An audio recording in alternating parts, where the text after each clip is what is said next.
എല്ലാവർക്കും സ്വാഗതം. അപ്പോൾ ഇന്നത്തെ റീഡിംഗ് എന്താണെന്ന് നമുക്ക് നോക്കാം. ഫസ്റ്റത്തെ മെസ്സേജ് എന്ന് പറയുന്നത്, നിങ്ങൾ എന്ത് കാര്യത്തിലാണോ വിശ്വസിക്കുന്നത് ആ ഒരു കാര്യത്തിൽ നിങ്ങൾ അടിയുറച്ച് നിന്നാൽ മാത്രമേ നിങ്ങൾക്കൊരു നീതി ആ ഒരു കാര്യത്തിൽ മാത്രമല്ല നിങ്ങളുടെ ലൈഫിൽ തന്നെ നിങ്ങൾക്ക് നീതി ലഭിക്കുകയുള്ളൂ. പലപ്പോഴും സംഭവിക്കുന്ന കാര്യം എന്താണെന്ന് വെച്ചാൽ, നിങ്ങൾ ഒരു റിലേഷൻഷിപ്പിലായി കഴിഞ്ഞാൽ ആ ഒരു റിലേഷൻഷിപ്പിൽ ഇൻവെസ്റ്റ് ചെയ്യാൻ വേണ്ടിയും ആ ഒരു വ്യക്തിയുടെ സമ്മതം അല്ലെങ്കിൽ പൂർണ്ണമായും ആ ഒരു സ്നേഹം കിട്ടാൻ വേണ്ടിയിട്ട് നമ്മുടെ ആ ഒരു ജസ്റ്റിസ്, നമ്മുടെ ഉള്ളിൽ നിലകൊള്ളുന്ന ചില എത്തിക്സ്, ചില കാര്യങ്ങളൊക്കെ ഉണ്ടാവില്ല, സത്യസന്ധതയൊക്കെ, നമ്മളത് മാറ്റി വയ്ക്കും. ആ വ്യക്തിക്ക് വേണ്ടി എങ്ങനെയൊക്കെ മാറാൻ സാധിക്കുമോ അങ്ങനെയൊക്കെ മാറും. അപ്പോൾ യൂണിവേഴ്സ് പറയുന്ന ഒരു കാര്യം, നിങ്ങൾ എന്താണോ അതിൽ നിന്നുകൊണ്ട് തന്നെ നിങ്ങളെ സ്നേഹിക്കുന്ന ആ ഒരു വ്യക്തി തീർച്ചയായിട്ടും നമ്മുടെ എല്ലാവരുടെയും ലൈഫിൽ വരും.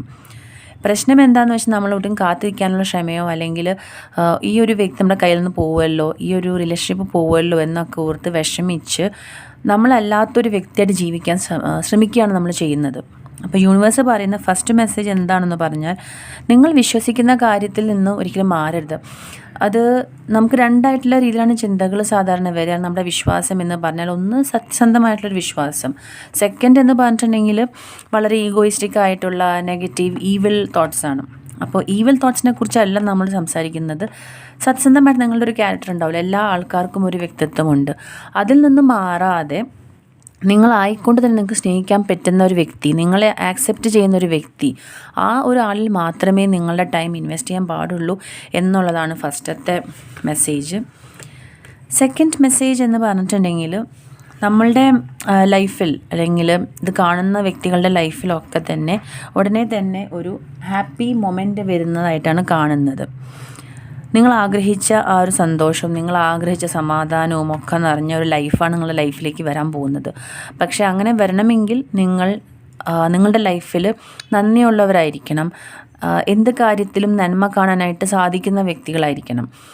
ഓൾറെഡി ലൈഫിലുള്ള നന്മകളെ ഇപ്പോഴും അവഹേളിക്കുകയാണെങ്കിൽ പുതിയ നന്മകൾ അല്ലെങ്കിൽ പുതിയ ലക്ഷ്യങ്ങൾ എത്താൻ വേണ്ടിയിട്ടുള്ള സംഭവങ്ങളൊന്നും നിങ്ങളുടെ ലൈഫിൽ വരില്ല. അപ്പോൾ അതുകൊണ്ട് ഇപ്പോൾ ഉള്ള കാര്യങ്ങളിൽ നിങ്ങൾ സംതൃപ്തരായിരിക്കുകയും, കൂടുതൽ നമുക്ക് എല്ലാവരുടെയും ലൈഫിൽ വേണമെന്ന് ആഗ്രഹം ഉണ്ടാവും. പക്ഷേ അതിന് മുന്നായിട്ട് ഏറ്റവും ആദ്യം വേണ്ടത് നന്ദിയുള്ളവരായിരിക്കുക, എല്ലാ അനുഗ്രഹങ്ങൾക്കും നന്ദിയുള്ളവരായിരിക്കുക. അപ്പോഴാണ് കൂടുതൽ നന്മകൾ നിങ്ങളുടെ ലൈഫിൽ വരുള്ളൂ. തേർഡ് മെസ്സേജ് എന്ന് പറയുന്നത്, നിങ്ങൾ ചെയ്യുന്ന എല്ലാ കാര്യങ്ങളും നിങ്ങളുടെ കയ്യിലേക്ക് തിരിച്ചു വരും. നല്ലത് ചെയ്താൽ നല്ലത് തിരിച്ചു വരും. അപ്പോൾ ഒരു വ്യക്തിയെ നിങ്ങൾ പൂർണ്ണമായിട്ട് സ്നേഹിക്കുകയാണെങ്കിൽ ആ വ്യക്തി നിങ്ങളെയും അതേപോലെ സ്നേഹിക്കും. നിങ്ങൾ എത്രമാത്രം ആക്സെപ്റ്റ് ചെയ്യുന്നു അത്രയും തന്നെ നിങ്ങളുടെ വ്യക്തിയും നിങ്ങളെ ആക്സെപ്റ്റ് ചെയ്യും എന്നാണ് യൂണിവേഴ്സിന് പറയാനുള്ളത്. എല്ലാവർക്കും ഇന്നത്തെ റീഡിംഗ് ഇഷ്ടപ്പെട്ടു എന്ന് വിചാരിക്കുന്നു. Thank you for watching.